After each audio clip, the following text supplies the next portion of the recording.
بەناوی خی بەخشندەی میهرەبان بینەران و بیسەرانی خۆشەویستی کەناڵی ئاسمانی پێیام لە هەرکوێیەگەن جوانترین سڵاوی خی گەورەتان لێبێ و ئەم کاتەوە هەموو کاتێکتان باش خۆم بە خۆشحاڵ و بەختەوەرە زانم لە ئەڵلقەیەکی نوێی بەرنامەی باسوخواست بە دیداریەوە عزیز و خۆشەویست شاد دەمە و ئەڵلقەیەکی نوێی بەرنامەکەتان پێشکەشەکەم لە بەرنامەی باسخواستی ئەمڕۆماندا باز لە باڵاپۆشی حیکمەت و سوودەکانیەکەین. بێگومان ئاینی پیرۆزی ئیسلام وەک دووە هەمین ئاینی خوددا بۆ گرۆهی بەشەریەت دەیەوێت کۆمەڵگەیەک دابڕێژێ، کۆمەڵگەیە بنیاد بنێ، کۆمەڵگەیە دروست بکە کە شکۆ و ڕێز و حرمەتی تاکەکانی تێدا پارێزراو بێ، بۆیە کۆمەڵێ ئەرک و کۆمەڵێ فەریزەشی لەسەر جێبەجێ کردوون یا لەسەر فەرز کردوون تاوەکو ڕێز و شکۆ و حرمەتی مرۆڤەکان پارێزراو بێ. باڵاپۆشی کە دوێنێ ڕۆژی باڵاپۆشی بوو یەکێکە لەو حیکمەتانەی کە خوای گەورە لە ڕێی فەرزکردنیەوە ڕێز و شکۆ حرمەتێکی بۆ ئافرەتی موسڵمان گێڕاوەتەوە و بێگومان ئاینی پیرۆزی ئیسلامی ژواتە ملکەجبوون و خۆ تەسلیمکردن بەو ئاینە لە هەموو کایە و بوارەکانی ژیاندا، بۆیە هەمیشە بە درێژایی مێژوو هەر لە خێزانە بەڕێزەکانی پێغەمبەری خوا صلی الله علیه وسلم و تاوەکو ئێستا و تا داهاتووش ئافرەتی موسڵمان بە شانازیەوە خۆی تەسلیمم ئاینە کردووە و ئەمر و فەرمانەکانیشی جێبەجێ کات تەنانەت لە توێژینەوە و داتاکانیش داهاتووە لە وڵاتانی ئەوروپیدا ئەو ئافرەتانەی کە هیچ گرنگیەک بە باڵاپۆشی و بە حیجاب نادەن زۆر گەڕ و زۆر گێچەڵی دەستدرێژی و ئیهانەکردن ڕوبەڕوویان ئەبێتەوە. واتە حیجاب کۆمەڵێک کەس پێیان وایە بریتە لە زەوتکردنی ئازادی ئافرەت و سوکایەتیکردن بە ئافرەت بە پێچەوانەوە یەکێکە لەو کەژاوە پڕ لە ڕێز و پڕ لە ئازادی و پڕ لە نرخاندنەی ئافرەت و ئافرەتی پێش کۆمەند و ئافرەتی پێ خاوەن عیزەت و سەربەرزی دەبێت. ئێمە لەم بەرنامەیەدا باز لە گرنگی حیجاب و حیکمەت و سوودەکانی حیجابەکەین و ئەو گومانانە دەڕەبێنینەوە کە لەبارەی حیجابەوە هەن، هەروەها باز لەو پرۆژە هاوبەشەی هەردوو ڕێکخراوی خوشکانی ئیسلامی و قوتابیانی کوردستانەکەین کە بە هاوبەشی بە ناوی پرۆژەی سمبولی نور کە ماوەی 8 ساڵە لە هەرێمی کوردستان کار دەکات لە پێناو زیندووکردنەوەی ئەو باڵاپۆشی کە ئاینی پیرۆزی ئیسلام داوای کردەوە. بۆ مەبەستە میوانداری هەریەک لە بەڕێزان ئاڤان ئەحمەد پارێزەر و سمەی عومەر بەرپرسی پرۆژەی سمبولی نورم کردووە. ئاڤان خان زۆر بەخێر بێ و سپاس بۆ ئامادەبوونت. زۆر سپاس بۆ ئێوەش بۆ ئەم میوانداری. یاخوا بەخێر بێ. پێم خۆشە باسێکی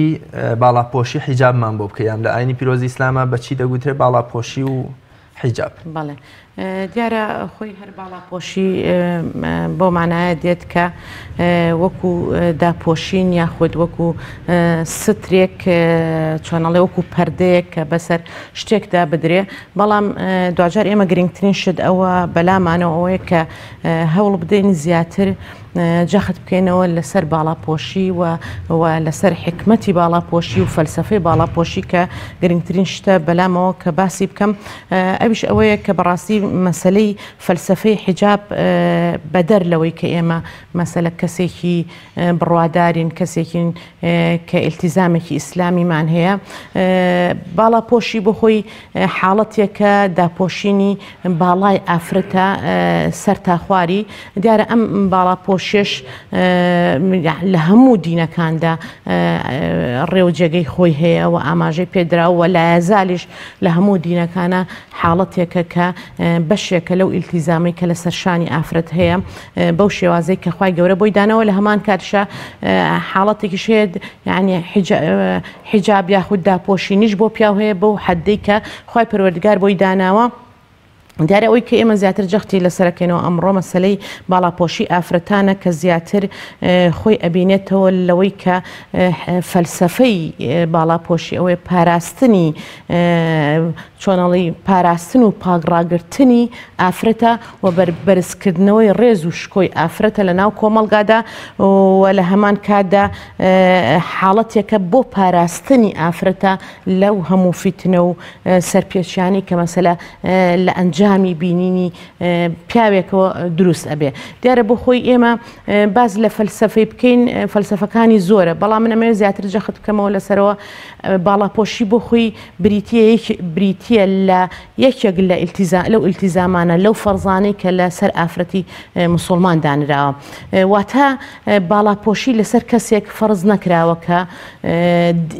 چۆنەڵی کەسێکی بێدین بیان بەڵکو باڵاپۆشی تایبەتە فەرمانێکە تایبەتە بە ئافرەتانی ئیماندارەوە ئەو ئافرەتانی کە ئیمانیان هێناوە خوای پەروەردگار داوای لێکردوون کە هەروکو چۆن ئەفەرمێ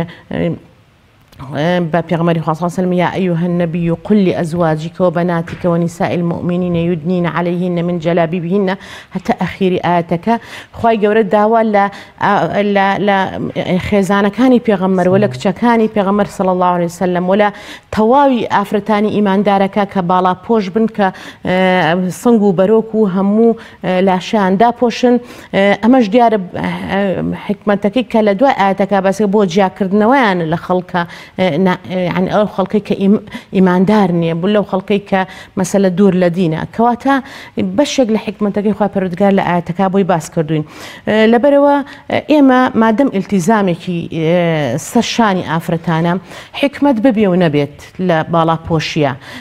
ئێمە زۆر فەرمانی خوای پەروەردگار هەیە حکمەتەکانی نازانین بەڵام لە هەمان کاتیشە گوێڕایەڵی فەرمانی خوای پەروەردگار دین يعني کاتێک سەیری ڕەمزەکانی دینەکە یەکێ لەو ڕەمزانەی دین بریتە لە گوێڕایەڵی کەواتە گوێڕایەڵی بوون بە فەرمانی خوا واجبە لەسەر شانی ئیمانداران و مسلمان بوون ئەو پەڕی یعنی ئیلتیزامکردن بەو فەرمانانەی خوای پەروەردگارەوە بەڕاستی ئەو پەڕی ئیلتیزامکردن و ئەو پەڕی گوێڕایەڵیکردنە بۆ خوای پەروەردگار بۆ ئێمە فەرمانێکی خوایە حکمەتی بزانین و نەزانین خوای پەروەردگار و ئێمە وەکو ئافرەتێکی مسلمان ملتەزمین و گوێڕایەڵین بە فەرمانی خوا بۆیە ئەبێت ئێمە ئەو حاڵەتە یعنی هەمیشە لەبەر گوێمان بێ و وانەکەین کە وەکو چۆن کۆمەڵە کەس ئەڵێن کە کۆمەڵە بیان و ئەهێنەوە کە ئەکرێت دواتر بچینە سەری لە پرسیارەکانی جەنابەوە. زۆر باش ئاوان خانم دێمە وڵات سومەیە عومەر بەرپرسی پرۆژەی سمبولی نور زۆر بەخێر بێ سپاس بۆ ئامادەبوون. سپاس بۆ میوانداریتان. پێم خۆشە باسێکی مێژووی پرۆژەی سمبولی نورمان بۆ بکەی کە پێم وابێت لە ساڵی 2008ەوە هەیە لە پێناو باڵاپۆشی و گرنگیدان بە باڵاپۆشی لە نێو ناوەندەکانی خوێندن و چیتان کردووە ئێوە لە ماوەی ئەم 11 ساڵەی ڕابردوودا؟ سەرتا پێم خۆشە پیرۆزبای ڕۆژی گیانی باڵاپۆشی لە خۆم و تەواوی ئەو خانمانی کە باڵاپۆشن و تەواوی ئەو هاوڕیانم کە خولای ئەویان هەیە ببنە باڵاپۆش پیرۆزبایان لێکم. ئەگەر بێنە سەر پرۆژەکە لە ساڵی 2008ەوە ئێمە ڕامان گەیاندووە پرۆژەکە تایبەتە بەو کەسانی کە ئەهێنەوەی باڵاپۆشی بکەن تایبەتە بەو ئافرەتانی کە یانەوەی باڵاپۆشی بکەن. ئێمە سمبولی نور سەرتا بابێنە سەر ناوەکەی کە لە چی وهاتووە سمبول بەمانای هێما دێ نوریش بەواتای سوڕەتی نور دێ کە خوای گەورە لە سوڕەتی نورا بۆ ئافرەت ینی کردۆ باسی ئەحکامەکانی ئافرەتەکە باسی ئەحکامی شەرعی ئافرەتەکە و ڕێنماییانەکە بە ئەوەی کە حیجاب بکەن و ئێمە دوو دروشمانەیە لە سمبولی نورا ئەو ئاەتی کە خوای گەورە فەرمێ یا ئەیها النبی قل لأزواجك وبناتك ونساء المؤمنين ونساء المؤمنين يدنين عليها في جبلاتهن تا كوتاي ودروشمي أويك باڵاپۆشی سیمای گەشی ئیمان و ڕەونەقی جوانی ژیانە ئێمە ئەم دوو دروشمان کردووە بە دروشمی سمبولی پرۆژەکەمان. پرۆژەکە چۆن بووە سەرەتا بەناونووسین بووە بەناونووسینی ئەو ئافرەتانە بووە کە ئەیانەوێ ببنە باڵاپۆش. ئیتر ئەو ساڵە لە قۆناغ یەکەمیە کە 2018 کە 1300 کەس ناویان نووسیوە یعنی ئەو کەسانی کە ئەیانەوێ ببنە باڵاپۆشیە خولەی باڵاپۆشیانەیە یا بوونەتە باڵاپۆش دوایەوە ئێمە کۆڕ تەنها لە ساڵی یەکەمدا 1300 کەس ئامادە بوون جلوبەرگەکەیان لە جلوبەرگێکی ناباڵاپۆشەوە بکەنە باڵاپۆش بەڵێ یعنی خولای ئەویان هەبووە بەڵام چۆن بڵێ نەیانتوانیوە یا ئیرادەیان نەبووە نانووسیەوە بۆەوەی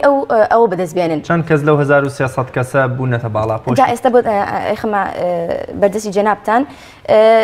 دوایەوە ئێمە دەستمان کردە کۆڕ و چالاکی و سیمینار و ئەو شتانە ئەنجا لە قۆناغێکی ترە ئاهەنگێکی گەورەمان بۆ کردنها زۆر کات ئەوانە ئەبنەهاندان کە کەسێکمان هێنا کە بوو بە باڵاپۆش قسەیە کرد کە چۆن بۆتە باڵاپۆشوانە بەڕاستی یعنی ناخەژێن بوو وای لێ کرد کە ئەوان شەکسەر بڕیاری ئەوە بدەن. جا ئیتر ئێمە هەر ئەوە نەبوو کە ناویان بنووسینەوەوانە دەستمان کردە خولکردنەوە بۆیان خول و دەرسی شەرعی و بۆ ئەوەی کە هەم بڕیارەکە بدەن هەم بە قسە هەم بە قسەکردن کە کەسێک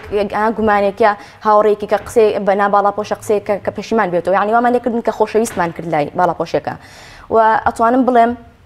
سمبولی نور هەر لەو ساڵە ڕێگەی زۆر ئافرەتی وای کرد لە ئافرەت کە خۆی بدۆزێتەوە،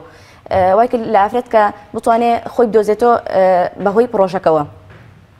ئیتر ئەوە قۆناغی یەکەمی بوو. قۆناغی دووەم و سێم و چوارم ئەوانەی یعنی دەستمان کرد چارەئینەکەمان بڵاوتر کردەوە، ئەجا گرتە ڤیدیۆی کورتماندانا، شانۆیەکمان دەرکرد 43 دقە بوو. ئەم ناوەڕۆکی شانۆکۆ باسی ئەوەیە کرد کە چۆن ئافرەت سەرەتا کە ناباڵاپۆشە چەند ڕێزی کەمتر و ڕێز و قەدر و شتی کەمترەکە ئەبێتە باڵاپۆش، یعنی ناوەڕۆکەی باسی ئەو شتانەیە کرد کە چەند ڕێز و احترام و شتێ گەڕێتەوە. جا ئیتر هەر لە هینە ئەنجا کۆڕی گفتوگۆی زانستی لە نێوان مامۆسایەکی زانستخواز و کۆمەڵی ئافرەتانی ناباڵاپۆشایی تر هەر لەوە سێ کتێبمان دەرکرد، سێ کتێبمان لەسەر باڵاپۆشی دەرکرد. دوایەوە 4 پرۆژەمان هەبوو بە هەزارەها شتمان لێ بڵاو کردەوە، هەزارەها فەرموودە و لایانی چاکی باڵاپۆشی و کۆمەڵێک ئەحکام و ئامۆژگاری ئافرەتان. زۆر باشە، دوای دێمەولاد. ئاڤان خانم، بێگومان ڕۆژوو، نوێژ، جیهاد، زەکات، حیجاب ئەمانە لە قۆناغی مەدینەدا دوای پەروەردەیەکی هێواش و لە سەرخۆی پێغەمبەری خوا صلی الله علیه وسلم لە مەدینەدا ئەمانە فەرز دەبن. مەبەستمەوەیە لەم سەردەمەی ئێمەدا پەروەردە تا چەند گرنگە ئێمە بەبێ زۆر لێکردن، بەبێ ئەوەی کە ناچاریان بکەین نەوەکانمان، کچەکانمان، خوشەکانمان بە پەروەردەیەکی ڕەسەن بە قەناعەتەوە خۆیان بگەن ئەو قەناعەتی کە باڵاپۆشی شتێکی باشە. مەبەستمەوەیە پەروەردە چه ڕۆڵێکی هەیە لەوەی کە ئێمە کۆمەڵگەکەمان بە پەروەردەوە بکەینە باڵاپۆش، نەک بە زۆر و بە فتوا و بەم شتانە. ڕاستە. من ئەگەر ئەو ئاەتی خۆی پەروەردگار کە ئەفەرمێ لا ئیکراها فی الدین زۆرکردن لە دین دانیە و یەکێک لەو شتانەشی کە سیمای دینداریە باڵاپۆشیە بە نسبەت ئافرەتانەوە، ناڵم شتەکانی تریش سیمانین، بەس ئەوە یەکێکە لەو سیما جوانانەی کە بەسەر سەری ئافرەتی باڵاپۆشەوەیە. لەبەرەوە ناکرێت شتێک خوای پەروەردگار لە دینەکە خۆی داوات لێکا زۆرکردن لە دیندانیە. بۆیە گرنگترین شت بۆ مەسائیلی پەروەردە خۆشەویستکردنی خوا و پێغەمبەری خوا و دینەکەیەتی کە بەڕاستی ئێمە وا بکەین کە ئەم خۆشەویستێ زیاتر لە دڵی نەوەکانە بچەسپێ و لە هەمان کاتە هەر داعیەک ئەگەر لە ناو ماڵەکانیشانە بێت، دایک و باوکەکانیش هەڵنەسنبەوە، پێویستە لەسەر داعیەکان یعنی هەمیشە تەدەڕوج بەکارهێنان لە ڕاکێشانی کەسێک بۆ ئەوەی کە ئیلتیزامێکی دینی هەبێ، بۆ ئەوەی کە مەسەلە لە ڕۆژدا چکە ئەساس لە دینە بەڕاستی عەقیدە و بیر و باوەڕە. تا عەقیدە و بیر و باوەڕ دامەزراو نەبێت زۆر سەختە بەسەر ئەو حاڵەتە ئێمە سەرکەوتوو بین کە پێوتری گۆڕایاڵیکردنی فەرمانەکانی خوا. چونکە تا ڕادەیەک ئەگەر کەسێک خۆشەویستی خوا و پێغەمبەرەکەی خوای لە دڵانە بێ، هەموو فەرمانەکانی بەلاوە زۆر قورس و گرانە بێ. بەڵام کاتێک کە ئەو خۆشەویستیە زیادی کرد، ئەسڵەن نەک ئەوە لەوانەیە لەوە زیاتریشی داوە لێ بکرێ مەسەلە ئەو کەسە بتوانێت زیاتر ئیلتیزام کا زیاتر گۆڕایە بێ. بۆیە گرنگترین شت هەم بەلای مەسەلە خێزانەکانەوە، هەم بەلای دایک و باوکەکانەوە، هەم بەلای ئەو داعیانەی کە لە ڕۆژگاری ئەمڕۆدا مەسەلە ئیش لەسەرەوەکەن کە خەڵکی بیجێڕنەوە بۆ دینی ئیسلام، ئیشکردنە لەسەرەوەی کە عەقیدە و بیر و باوەڕێکی باش دامەزراو بنیاد بنێن لە فکر و زهنی ئەم مرۆڤەدا ئەنجا ئیش لەسەر ئەوانی ترکە کەواتە ناکرێ مەسەلە ئەم کەسە باوەڕی بەخوانێت تۆ پێی بڵێ بڕۆ نوێش بکە، ئەو باوەڕی پێنەوێ. مەرحەلەی یەکەم پێویستە تۆ باوەڕبوون بەخوا لە دڵ و دەرونی ئەم کەسەدا بچەسپێنی بیڕوێنی. ئەمە گرنگترین شتە. بۆیە حیجابش ئەولاترە بەوە کە پێویستە، چونکە بەڕاستی حیجاب بۆ خۆی بە تایبەتی بۆ ئافرەتان و لەم زروفەی کە ئێستا هەیە کە فەسادێکی بێحەد و بێشومار هەیە کە ڕوبەڕووی عەقیدە و بیر و باوەڕ و ئەخلاقی میلەتەکەمان بۆتەوە تۆزە سەختە ئەگەر ئینسان لە ناخەوە لە مەبدەئەوە لە چۆنەڵێ لە ناخی دڵیەوە دەرنەچێ کە لەبەر خاتری خوا ئەمرە جێبەجێکە. وەکوتم کاتێکە حەزرەتی ئیبراهیم عەلەیهی سەلام ئەو دەرسەی کە لەسەر بڕینی حەزرەتی ئیبراهیما هەیە بەڕاستی گەورەترین وانەیە بۆ گۆڕایاڵی. ئەگەر خۆشەویستی خوا پێغەمبەرەکەی نەبووە ئیسماعیل چۆن تەحملی ئەکرد مەسەلا ئامادە بێ بۆ سەربڕینی کە باوکی سەری ببڕێ ئەگەر خۆشەویستی خوا نەبووایە حەزرەت ئیبراهیم چۆن ئەیتوانی سەرکەوێ بەسەر ئەو تاقیکردنەوە گەورەدا بۆیە ئینسان کە لە ناخەوە ئیمانی بەخوای پەروەردگار هێنا هەموو ئەو واجباتانە هەموو ئەو فەرزانەی کە خوای پەروەردگار لەسەر مرۆڤەکانی داناوە ئاسانتر ئەبێ بۆیە بەڵێ پەروەردە کاریگەری زۆری هەیە و بەشێکە لەوەی کە لە ڕووی پەروەردەیەوە ئەگەر تەواو محکەم نەکرێ ئەم کەسە لەوانەیە ئەمڕۆ باڵاپۆش بێ دوو ڕۆژی تر سەرپۆشەکەی لابەرێ یعنی ئەگەر هەر حاڵەتێکی عاتفی بێ سەیتەرەی کرد بێ بەسەرەوە حەزلێکردنیەکی کاتی بێ و حەزی لە باڵاپۆشی کرد بێ یا جوانی بەرگێکی مەسەلە جلوبەرگێکی باڵاپۆشێک بێت کە ڕەفیقی بێ دراوسێ بێت کەسێ بینی بێتی یا لەوانەیە لە خۆشەویستی ڕەفیقێکیەوە بێ ئەمانە هیچ بەڕاستی بنەمایشیان نابێ و دواتر بۆ خۆی تەحملی مەرحەلەکانی دوای باڵاپۆشی ناکە و ناتوانێت بەردەوام بێ و ئیستیقامەی هەبێ لەسەر ئەو حاڵەتە. زۆر باشە ئاغان خانم مۆدە و مۆدە پەرستی و ئەوەی کە پێ دەگوتێ فاشیۆن و یان بۆنی لاساییکردنەوەی میدیا تا ڕادەیەک بۆ منە تەنانەت خانمی موسڵمانیشی بەرەو ئەوە بردووە کە دوور کەبێتەوە لە باڵاپۆشی ئێمە چۆن لەم کەلتورە چۆن لەم کاریگەری میدیا و زنجیرە دراماتورکیەکان و فاشیۆن و مۆدە پەرستی ڕزگار بین با ئێمە وەکۆڵێ لاساییکەرەوە وەکۆڵێ پێشەنگمان پێغەمبەری خوا و خێزانەکانی بێ نەک تورکیا و زنجیرە دراماکانی. بەڵێ خۆی یعنی بەشێک لە تێکدانی کۆمەڵگەی ئێمە بەڕاستی ئەو ینی دەستێکی باڵای هەبووە لە تێکدانیا بەڕاستی ئەو میدیانە بوون کە بەبێ بنەما هەموو ئەو حاڵ ئەو ئەفلامە دوبلاشکراوانیان عرض کردو بۆ خەڵکی و زۆر حاڵەتی تیا هەیە کە زۆر نامۆیە بە کولتوری ئێمە وە شتێکی تازەیە بۆیە لە ئەنجامی ئەوەی کە لەگەڵ کولتوری ئێمە هیچ چۆنەڵی ئینسیجامێکی لەگەڵ ئەو حاڵەتانە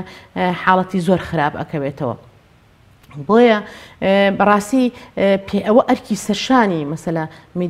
میدیاکانە و ئەرکی سەرشانی حکوومەتە کە بتوانێت کۆنتترۆلی ئەو حاڵەتە بکە و بەو ڕەهاییە کە ئەفلامێک کاریگەری خراپ لەسەر دەروون و لەسەر ئەخلاق و لەسەر کەسایەتی و لەسەر خێزانی کوردی بەخراپ ئەشکێنێتەوە و دروستی ئەکە حەقی خۆیەتی بەرپرسیارەتی تەواو بکەوێتە سەرشانی حکوومەت و دوجاریش میدیاکان و لە هەمان کاتیشە مەسەلە هەم دایەکان هەم مامۆستایانی ئاینی هەموو تاربێژەکان کە ئەریشی خوانە ئەو حاڵەتە ڕوون بکەنەوە بۆ خەڵکی ینی تۆ بە بەردەوامی لەگەڵ ئەفلامێکی دووبلاشکراوە بە بەردەوامی ئەم حاڵەتەکەی حاڵەتێک هەیە لە ناو میلەتی ئێمە حاڵەتی تەقلیدە و بە تایبەتی لە پارێزگایەکە بۆ پارێزگایەکی تریش ئەگۆڕێ يعني ئەم تەقلیدکردنەوەیە شتێکی خراپە و دوجار زەرەدێکی گەورە ئایا بە کۆمەڵگا و ناتوانین يعني وەکو لە ڕۆژگاری ئەمڕۆ وەکو لە مەحاکمەکان ئابین يعني بەڕاستی محکەمەکان پڕێتی لە کێشە و گیر و گرفت و حاڵەتی کۆمەڵایەتی ناشاز و حاڵەتێک کە مەسەلە مرۆڤاتی بێزی لێ ئەکاتەوە حاڵەتی وایەتە ناو دادگاکانەوە مرۆڤاتی بێزی لێ ئەنجار وا بێز دەکەیتەوە کە چۆن مرۆڤ وێکەستێ بەو حاڵەتانە کە بەڕادەیەک لە حەدی ئەوە دەرچووە کە ناپاشی هاوسەری ناپاشی مەسەلە خێزانی و ڕێژەکانی زیناکردن کە ڕۆژ لە دوای ڕۆژ بەرە و زیادبوون ئەڕوا هەمووی ئەم خیانەتانە ئەم شتانە لە شێوە فێربوون لە ئەو فلیمە دووبلاشکراوانەوە کە زۆر ئاسایی ئەکاتەوە یعنی ڕۆژانە بە دووبارەکردنەوەی شتەکان لە شعوریە ناڕاستەخۆ کاریگەری و لەسەر دروستەکە تۆش وا لێ ئەبیتە کەسێک کە ئەو حاڵەتانت بەلاو ئاسایی بێت. زۆر باشە سومای خانم لە ماوەی ڕابردوودا کامە بووە بەرهەم و ڕەنجی ماندووبوونەکانتان لە پرۆژەی سمبولی نورواتە چیتان کردوتە خەرمانی کارەکانتانەوە و لە ئێستادا بە تەمای چین و پرۆژەی داهاتووتان چییە؟ بەڵێ ئێمە ینی هەر ئەوە نەبووە کە ئێمە لە ڕووی دینیوە یا لە ڕووی ئاینیوە باسی باڵاپۆشیان بۆ بکەین ئێمە لە ڕووی پزیشکە و بۆمان ڕوون کردوونەتەوە لە ڕووی دەرونیوە لە ڕووی پێگەی کۆمەڵایەتیوە یعنی هەموو ئەم ڕوانەمان خستۆتە بەردەستیان حیجاب ئەم هەموو ڕوانەی لەم بوارانە سوودی گەورە و شکۆ بۆ ئافرە دەگەڕێتەوە. بەڵێ بەڕاستی یعنی من ئەتوان من نمونەی ینی واقعی خۆمت بۆ بگەڕمەوە من پارک کە تازە ڕۆشتم بۆ زانکۆ يعني پار لە زانکۆیەکی تر بووم کە نەقم کرد بۆ زانکۆیەکی تر ئەو کاتە کە لە سەرەتای زانکۆوابی کەس ناتنازێت تازەی چونکە کوڕە کاتبوو بۆ برای کاتبوو بۆ پرسیاری هاوڕێیەکم بۆی زواجی لەگەڵا بکە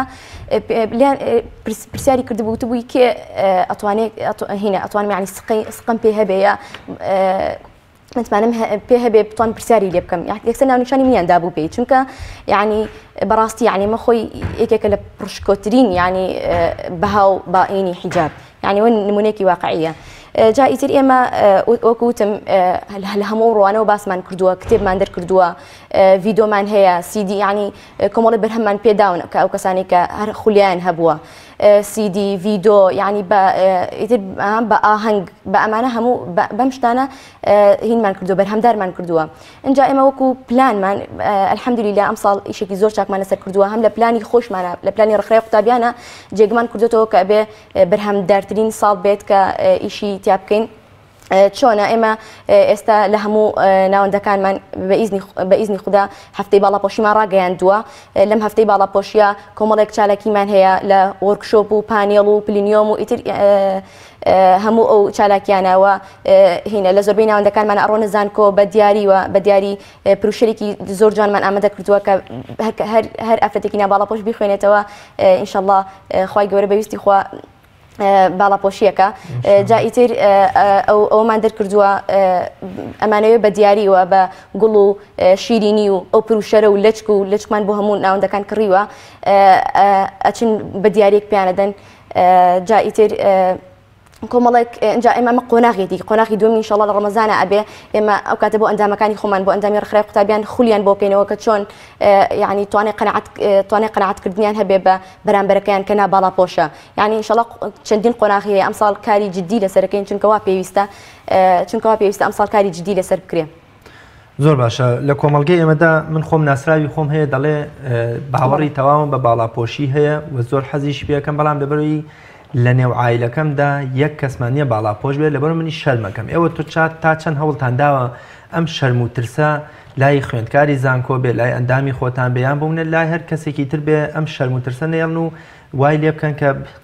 بێتە کەسێکی باڵاپۆش بەڵێ یعنی ئێمە ئەوە ئامانجمانە ئێمە ئامانجمان ئەوەیە بە هەنگاو لەگەڵ یا ئەڕۆین وای لێکەین کە خۆشەویستیکەین لە دڵیا و بڕیارێکی جەریئانە بدا کە ببێتە باڵاپۆش و یعنی کۆمەڵێک تەکنیک و ڕێگەمان داناوە ئینشەڵڵا بۆ ئەوانە کە ئەو بربەستانە بشکێنێ و زۆر شیرینیکەین لە دڵیا سمبولەکە ئێمە بێتە نورێک لە دڵیا کە بە هیچ شتێک بە هیچ گومانێک بە هیچ زۆریەک نەکوژێتەوە ئینشاءڵڵا جایتر ئینشاءڵڵا هینە هەنگاو لەگەڵی ئەڕۆین هەتا ئەوەی کە ئیتر بەتەواوەتی هیچ شتێکاری تێنەکە ئینشاءڵڵا ئافان خانم بێگومان مەجالی ئافرەت ئاڵۆزترین مەجالەکە نەیارانی ئیسلام تیرەگرنە ئیسلام و وەکو عومەر عەبدولکافیە فەرمێ ئەوان ئازادی ئافرەتیان نایە بەڵکو ئازادی گەشتن بە ئافرەتیانەوێ حیجابی یەکێکە لەوانەی لەو بربەستانەی کە نەیارانی ئیسلام وەکو گورگ ناتوانن بگەنە ئافرەت مەبەستمەوەیە کە حیجابی یەکێکە لەو مەجالانەی کە زۆرترین گومان خراوەتە سەر ئافرەت و سەر ئیسلام کۆمەڵێ کەس پێیان وایە حیجاب شکاندنی شکۆی ئافرەتە یان بۆندیلکردنی ئافرەتە یا سوکایەتیکردن بە ئافرەتە و گومانگەلێکی زۆریان خستۆتە پەنای حیجاب و باڵاپۆشیەوە جەنابەت چیەڵەی دەربارەی ئەو گومانانە دیارە نسبەت ئەو گومانانەوە خۆی یەکێک لەو بربەستانەی کە لە بەردەم ئافرەتانی بە تایبەتی میلەتەکەی ئێمەدا هەن دروستکردنەوەی کۆمەڵێ گومان یاخود کۆمەڵێک حاڵەتەکە وان کردووە کە بە تایبەتی ئەو کەسانەی کە هەرکو جەنابەت باست کرد مەسەلە کەسانێکی هەوەسپەرست و ئارەزوپەرستن هەنگاوی ئەوانیان هەمیشە بۆ گەشتن بە مەرامە قێزەونەکانی خۆیان هەمیشە حەزەکەن ئافرەتێکی چۆنەڵی بۆ مانایە نا ئازادی چووکە ئازادی وشەیەکی جوانە یعنی زۆر جار گوناحە یعنی زوڵم لە وشەی ئازادی بکرێ ئازادی خۆی حیجاب یەکێک لەو حکمەتانە حیجاب کە باڵاپۆشی خوای پەروەردگار فەرزی کردو لەسەر ئافرەت ئەوەیە کە زیاتر ئازاد بێ بتوانێت بچێتە ناو مجتەمەعەوە نەک بوو ئەوە بێ کە بۆ کۆتوبەندکردنی ئافرەتان بێ ئەگەر نا خۆ لە ناو ماڵەکانە کاتێک کە مەحرەمەکانی خۆی لە ناو ماڵەکان ئافرەت هیچ کاتێک فەرز نییە لە ماڵەکەی خۆیدا باڵاپۆش بێ بەڵکو ئەو باڵاپۆشە خۆی پەروەردگار بۆ زیاتر ئازادی ئافرەت بۆ کە بێت ببێتە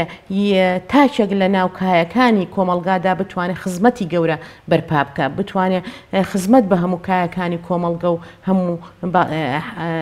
جونگەکانی کۆمەلگا بکە بۆیە ئەو کەسانی کە دێن ئەم گومانە ئەخەنە دڵی ئافرەتێکی باڵاپۆشەوە کە باڵاپۆشی بریتێ لە کۆتوبەندکردنی ئازادیەکان بە پێچەوانەوە یاخود هەندێک جار گومانی ئەوە دروست دەکەن لە دڵی ئافرەتی مسلمانە کە بەڵکو مایی دواکەوتوییە مەسەلە بە پێچەوانەوە ئافرەتێکی باڵاپۆش کاتێک کە خی پەروەردگاری خۆی خۆشەوە کە هیچ شتێک نییە کە لە ژیانە وا مەشغوڵی کە کارە زۆر جوان و خزمەتە زۆر گەورەکانی بیربەرێتەوە بۆیە ئەبینین ئەگەر سەیری ساڵانی ڕابردوو بکەین زۆربەی زۆری یەکەمەکانی سەر ئاستی هەرێم ئافرەتی باڵاپۆش بوون یعنی ئافرەتی باڵاپۆش لە زۆر کاری زۆر گەورەدا بنرا و حتا گەشتۆتە حاڵەتێک کە ینی لەسەر ئاستی زۆر بەرزە مەسەلە ئافرەتی باڵاپۆش بۆ ڕێگریش نەبووە خۆ مەرحەلەکانی پێش ئێستا مەسەلە ئێستا تازە بە تازە ئێمە ئەگەین بە بۆ نمونە لە دەستەیەکی سەرۆکاتی پەرلەمانایە حکومەتە تاکوتەرە ئافرەت هەبێ بەڵام لە زۆر وڵاتی ترا کە وڵاتی ئیسلامی بوون لەوانە مەسەلە تۆ مەرحەلەی پێش ئێستا مەسەل لە سەرۆکاتی پەرلەمانی ئێرانەیەکێک لەوانە ئافرەت بووە ینی کاتە ئافرەتێکی ئێرانی باڵاپۆشە کاتە باڵاپۆشەکەی ڕێگر نەبووە لەوەی کە هین بێ چاکترین ڕۆژنامەنووس کە کاتی خەڵاتی ئاشتی پێ ئەدرێت ئەو ڕۆژنامەنووسە یەمەنیە بوو کە ئافرەتێکی باڵاپۆشش بوو لە هەموو ڕۆژنامەنووسەکانی تریش ئازاد و حڕتر بووە کەواتە ئەمانە کۆمەڵێک گومانن کە ئەخرێنە ناو دڵی گەنجەکانەوە ئەخرێنە ناو دڵی مسلمانانەوە کە ئەمانە بەڕاستی یعنی وای کردووە کە بۆتە گومان هەنگاو نەنێبەوە یا زۆر جار جگەلەوە مەسەلا گومانی ئەوە ئەخانە دڵی خەڵکەوە یا جاری وایە خۆی گومانەکەی بۆ دروستە بێ مەسەلا لێ من باڵاپۆشی ناکەم لەوە ئەچێ من نەتوانم بەردەوام بم بەس ئینسانە بێ کە کاتێ بڕیاریدا لە ناخەوە بڕیاردا وەکو لە پێشتر باسمان کرد ئەگەر کە بڕیارددا دڵنیا بەلەوە تۆ هەنگاوێ بەرەو خوا بڕۆخوا بە ڕاکردن دێ بەرەو ڕووی تۆ یعنی تۆ لەوە مەترسە جارێ هەنگاوەکەت نەناوە بیر لەوە بکەیتەوە بڵێ خوا هیدایەتی نایەوە یا هەندێک کەسی تر بە بیانووی ئەوەی کە مەسەلا شەر دڵە یعنی ئەمە یەکێکە لەو شتە زۆر خراپانەی کە زۆربەی گەنجەکان ئەڵێن کاکە مهم دڵە دڵ ئینسان بەڵێ گرنگ دڵە بەڵام خوای پەروەردگار خۆی بە فەرمان داوای لێ کردووی ناکرێت تۆ کاتێک کە خوای پەروەردگار ئەڵێ بۆ نمونە ئیمانت هەیە یعنی ئەگەر بە دڵ بێت کەواتە نوێژیش نەکرێت کەواتە خوا هەر باسی نە نوێژیەکرد نە ڕۆژوێکرد نە ئەرکانەکانی ئیسلامیەکرد نە ئیمانیەکرد نە باسی ئەخلاقیاتەکەت بەڵکۆی دڵتان پاک بێ و تەواو ئەمانخانکەواتە حیجاب پەیوەندی بەوە نییە کە تۆ خراپی یا باشی یعنی مەبەست ئەگەر دڵ و مەبەستی ئەوەیە کە تۆ نەبیتەمایی ئازاردانی دڵی خەڵکی تریان بۆ نەبییتەوەی وروژاندنی گەنجانێکی تر بەڵێ ینی لەمە ئێمە بەستە کە تۆ حیجابەکەی مانای وانە تۆ کە تۆ باشی یا خراپی مەبەست دەوەیە کە تۆ نەبیتەمایی فیتنەوە ئاژاڵ بەڵێ جگە لەوەش جاری وهەیە مەسەلە بیانوویکی تر لەوانە ئەهێنرێتەوە مەسەلە ئافرەت بۆ نمونە جاری وایە کە مناقەشەیەکەکەی لەگەڵ کەسێکە کە هێشتا قۆناغی باڵاپۆشی نەبڕیوە ئەڵێ مەسەلە وەڵا باڵاپۆشی من فلان و فلان کەسم بینی خراپ بوون باڵاپۆشیش بوون بەڵام ئەمە مانای وانە ئەگەر نمونەیەکی خراپی باڵاپۆش بێن تۆ نمونەی سەدان نوێشکەری شەهێنیتەوە کە کاری خراپی شەکەن و ئەمە مانای وانە ئیتر نوێژەکەی لە کۆڵ بکەێ مانای وانە کە ئیتر باڵاپۆشەکەی لەسەر شان نەمێنێ بۆیە ئەمە مبەڕێکی زۆر لاوازە ئەکرێ ئێمە بڵین ناکرێ بڵێن باوەڕمان بە باڵاپۆشی نییە بەڵکو ئەکرێ بڵێن ئێمە جارێ لەم قۆناغا لاوازین یان نەمانتوانێت سەیتەرە بکەین بەسەر خۆمان نەک بڵێن وەڵاهیتر کۆمەڵێک بیان و بێنینەوە وا بکات کە بەرە ئەوت بەرێ کە باوەڕت پێنە بێ خی پەروەردگارە فەرمێ ئەفەتؤمنون ببعض الكتاب تكفرون ببعض يعني ناكرێت تۆ باوەڕێ بە هەندێک لە ئاەتەکانی خوا لەو شتان لە شتەکان هەبێ باوەڕێ بە نوێژ و ڕۆژوە بێ بەڵام باوەڕێ بە باڵاپۆشی نەبێ یعنی ڕێک وەک ئەوی لێ کاتێک کە تۆ شتەکانی تر جێبەجێەکەی هەیە ئەڵێ من نوێژەکەم ڕۆژوە گرم ئەوە ئەەکەم سنەتی شەکەم بەڵام لە هەمان کاتا باوەڕم بە باڵاپۆشی نییە کە ئەو کەلیمەی باوەڕ بوونە بەڕاستی ناکرێ ئەو تا خی پردیان ناکرێ باوەڕتان بە هەندێکی هەبێ و باوەڕتان بە هەندێکی نەبێ بەڵکو تەواوی ئەبێ وەکو خۆی یعنی ڕێک وەکو زەرفێک چۆن لە بنی زەرفەکە کونێکی تیاابێت تۆ چەند کردەوەی چاکەی کاتێک کە تۆ ئافرەتێک دەڕاتە دەرەوە بە کامل جوانکاریەوە بە کامل ئەوەی کە خۆی سفور کردووە ئەبینی ئەرکاتی ئەڕاتە دەرەوە لەوانەیە بە سەدان کەس تەماشایکە بە سەدان کەس تووشی حاڵەتی دەرونی و حاڵەتی ناڕەحەت ببێ بەهۆی سیرکردن و کە نەزەر لە ئێمە لە ئیسلامیشان نەزەر ڕێگەی پێنەدراوە بە نێتێکی خراپەوە بۆیە ئەگەر ئەڵێ مەسەلە جاکەی فێ خۆیەتی پیاوە خۆی گوناحبارە بێ تۆ وەسیلەیەکی بۆ گوناحباربوونی ئەو بەڵێ ئەویش گوناحبارە تۆش بۆ ئەندازەی کە بوویتەتە وەسیلەیەکی خراپ بۆ ئەوەی کە گەنجەکان لە ڕێدەکەی تۆش هەر گوناحباری بۆیە ئەبێ ئاگامان لەو حاڵەتانە بێ کە ئێمە بەڕاستی باڵاپۆشی بە عیبادەت بزانین يعني باڵاپۆشی بەیەکێک لە عیبادەتەکان کە ڕۆژانە کاتێک تۆ ئەچیتە دەرەوەکو چۆن هەڵ ئەسی بە هەستان بە نوێژەکەت ئەبێ ئاوە هەڵسیت بە هەستان بە باڵاپۆشەکە و کاتی ئەڕۆیتە دەرێ. زۆر باشە سومای خانم ئامانجەکانی پرۆژەی سمبولی نور چین و چەندێک لە ئامانجەکانتان هاتوونەتە دی؟ بەڵێ من ئەگەر سەرتا باسی سمبولی نور نەکەم هەر باسی ڕێکخراوی قوتابیان بکەم ئێمە لە ڕێکخراوی قوتابیان ئامانجمان ئەوەیە کە قوتابیانمان کە خوێندکارەکانمان دەستیان بگرین و بەرەو پەروەردەیەکی ڕاستنی ئیسلامی پەروەردەیان بکەین چونکە ئێمە پێمان وایە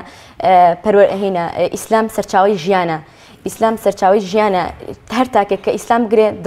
دڵنیا بن کەسێکی بەرهەمدارە بێ کەسێکی هینە سوودخوازە بێ کەسێکە کە سوود بە کۆمەڵگاگەێنێ و ئامانجی پرۆژەکە ئێمە ئەوەیە کە ئەو کەسانی کە ئەو ئافرەتانی کە دەستی ئەو ئافرەتانە بگرین کە ناباڵاپۆشن بۆ ئەوەی باڵاپۆشی بکەن و پێیان بڵێن کە چۆن نوێژ فەرز کراوە ئاواش حیجابت لەسەر فەرزە یعنی هەروەکو ڕوکنەکانی ترکە حەج و ڕۆژ و ئەمانە حیجابیش وەک ئەوە فەرزە بە کەمی زۆری ئەوە نییە فەرزت یعنی تاو یعنی لەسرت ئەبێ لەسەرتە ئەبێ هینیکەی جێبەجێ بکەی.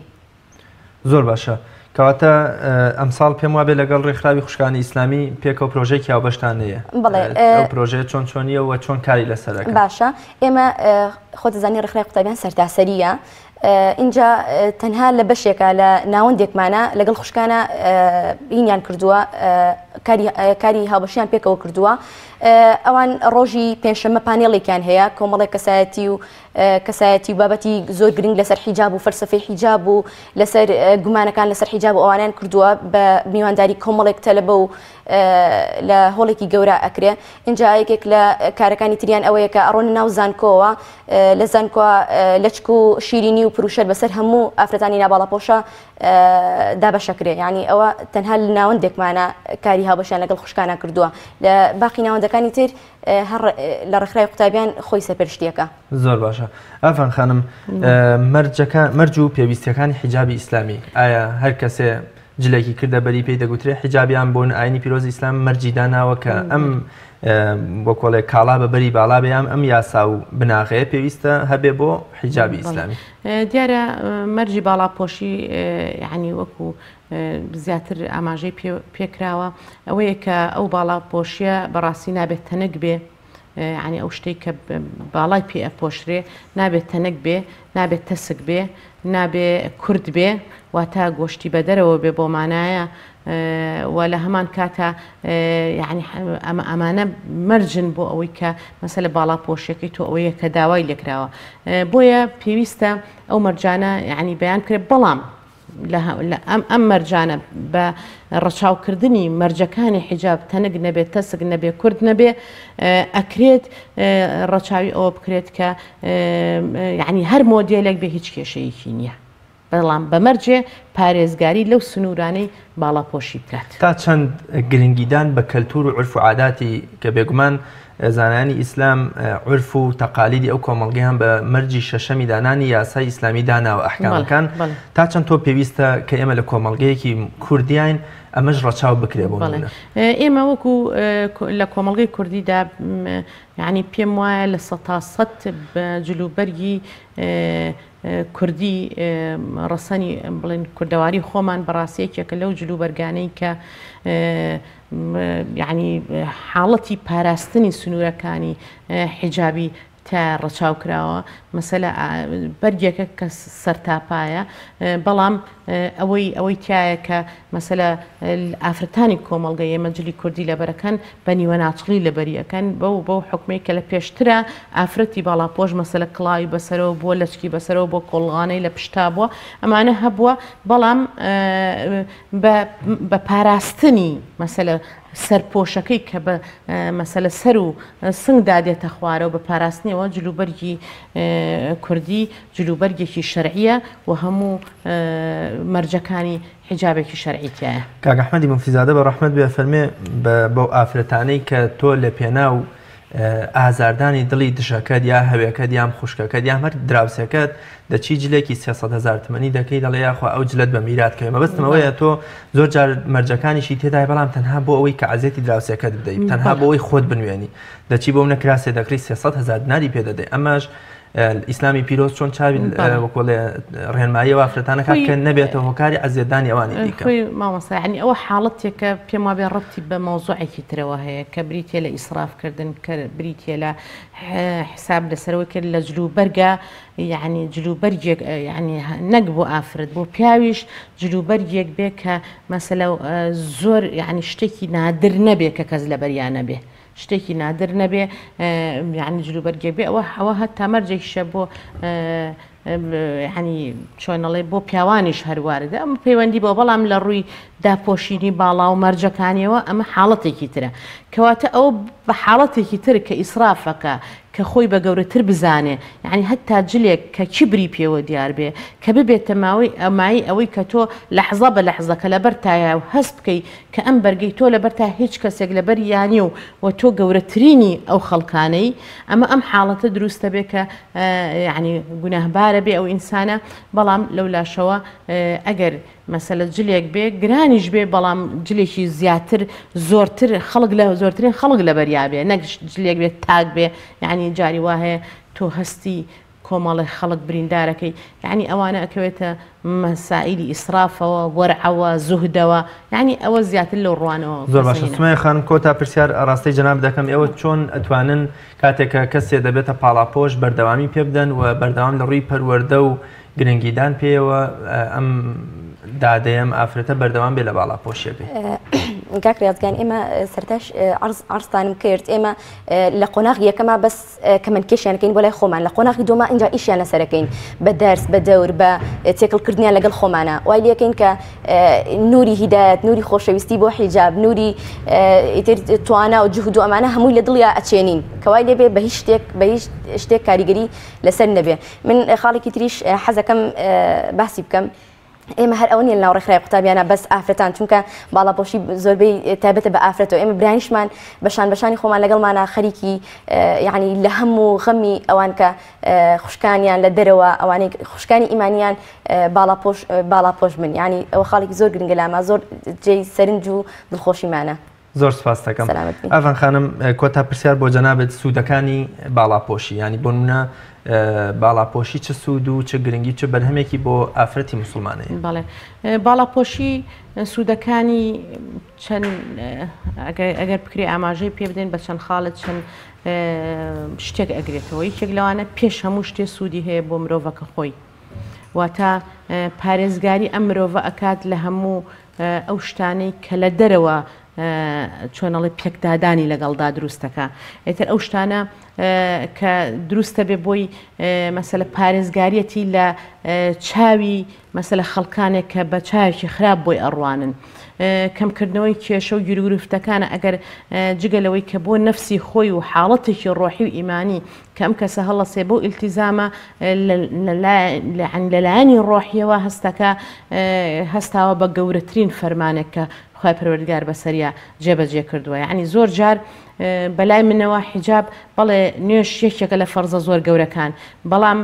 بەنسبەت ئافرەتە و بەنسبەت ئەو هەجمە زۆرە فەسادەی لە واقعی ئەمڕۆدا لە هەموو فەرزەکانی تری ئیسلام بەڕاستی قورسترە بۆ ئافرەت چونکە ئافرەت بە حکمی ئەوەی کە غەریزەی هەمیشە حەزی لە شتی جوانە هەمیشە حەزی لە شتی کراوەیە هەمیشە حەزەکە بەڵام ئەم ئافرەتە بە ئیمانێکەوەیەت سەیتەرێ ئەکات بەسەر ئەم هەموو حەزانەیە و ئەیگرێت و نایەڵێت بکەوێتە بینی پەرستنی نەفسی خۆی و پەرستنی خوای پەروەردگارەوە چونکە کاتی ئێمە کە گۆڕایەڵی نەفسی خۆمان کرد بەڕاستی ئەو کاتە هەستاوین بەوەی کە نەفسی خۆمان گەورەت فەرمانی نەفسی خۆمان بەلاوە گەورەتر بوو لە فەرمانی خوا بۆیە کاتی هەڵەسێ بەمانە لە ڕووی ئیمانیەوە و کەسە هەست بە مرتاحی و ئاسوودەیەکەکە و لە ڕووی ئەوەی لە ڕووی ئەخلاقیەوە هەستەکە کەسێکی پارێزراوە لە ناو کۆمەڵگادا جگەلەوەی کە کۆمەڵگاش یعنی خێزانەکانیش پاراستنی یەکێ لە سوودەکان پاراستنی تاکەکانی ناو خێزانە پاراستنی شیرازەی خێزانە لە نەپچڕان ینی جاری وا هەیە زۆربەی جار بەهۆی ئەوەی کە جاری وا هەیە تاکێک لە ناو خێزانەکە تووشی کۆمەڵی گیرروگرفتە بێ کۆمەڵێکی گیرروگرفتی ئەخلاقی بێت لە نەتیجا چی بووە ئەوەندە مەسەلە خۆی جلوبەرگێکی لەبەر کردووە سفور بووە ڕوود بووە سەرنجی خەڵکی زۆر زۆر ڕاکێشاوە بۆ لای خۆی و لە نەتیجا ئەو خەڵکانە بە هەر طریقەیەک و بە هەر ڕێگایەک بوو بێ هاتوون دەوروبەریان ناو ئافرەتیش بە حکمی عاتفی بوونی زۆر جار پیاوێک بە کۆمەڵی قسەی باقوبریق لەوانێ بتوانێت ئەم ئافرەتە هەڵبخەڵەتێنێ و لە نەتیجا تووشی تاوانێکی بکە تاوانەکە ئەگەر ئافرەتێکی بەمێرد بێ تووشی خیانەتی زەوجی بکە یان نەخێر جاری وایە پیاوەکە بەهۆی تەماشاکردنی خەڵکێکی غەیرەوە تێگەی تووشی حاڵەتی خیانەتە بێ یاخود تاکەکانی ناو خێزان کەواتە خێزانیش ئەپارێزێ لەوەی کە ینی چۆن لە شیرازی ئەو خێزانە تێک بچێ و ئەو خێزانە والێکە هەموو تاکەکانی متمانیان بەیەکە بێ کاتێککە خێزانەکە بە جلوبەرگێکی ئیسلامی و دیندارانە و داپۆشراوە ئەڕاتە دەرەوە هاوسەرەکەی ئەو پەڕیسی قەومەتمانەی زیاتر ڕۆژ بە ڕۆژ بۆ زیاترە بێ ئەمە بەنسبەت خێزانە بەنسبەت ئەوەشی کە بۆ کۆمەڵگا بەڕاستی پاراستنی کۆمەڵگایە لە ڕووی نەخۆشی ئەخلاقیەکانەوە چکە دوجار پارێزگاری هەموو تاکەکانەکە لە ڕووی ئەخلاقیەوە و پیاوێک ئەپارێزێ لەوەی کە ڕوبەڕووی ئافرەتێک نابێتەوە کە مەسەلە ئافرەتێکی سفورە و لە هەمان کاتە ئافرەتێکە باڵاپۆشە کەمترین مەجال بۆ پیاو ئەڕەخسێ لەوەی کە تووشی تاوان بێ لەگەڵیا کەمترین مەجال ئەڕەخسێ مەگەر ئەو ئینسانە هەر ئینسانێکی زۆر خراپ بێ هەموو ئەو سنوورانەی حجابیش ببەزێنێت و تووشی یان مەسەلە ئافرەتێکی باڵاپۆش تووشی هەڵەیە ببێ بەڵام ئەمانە ئەو سوودانەیە و لە نەتیجا گەورەترین سوودیش لەوانە بەڕاستی کەرامەتی ئافرەتە پارێزگاریە لە ڕێز و شکۆی ئافرەت لە ناو کۆمەڵگاتە ئافرەتێکی باڵاپۆش ئێمە باڵاپۆشن کاتی ئەچین تەعاملەکەین لەگەڵ دەوروبەری خۆمانە ئەبینین یعنی زیاد لە حەدی لەوانەیە زۆر زۆر زیاد لە حەدیش ڕێز و مەسەلە تەقدیر و کەرامەت و هەموو شتێکت پارێزراوە بێ لە ناو خەڵکە و هەمیشە کەسێکە بی لە بەرچاوی پیاوان لە بەرچاوی ڕەگەزی بەرامبەر ئەبیتە کەسێک کە کەسێکی دامەزراوی کەسێکی مەسەلە کە ئەتوانێ مەسەلە دەوروبەر متمانەت پێ بکە. زۆر زۆر سپاس بۆ یەک لە بەڕێزان ئاڤان ئەحمەد پارێزەر سمەی عومەر بەرپرسی پرۆژەی سمولی نور کە میوانی ئەمڕۆی بەرنامەی باسوخوازم سپاستان دەکەم.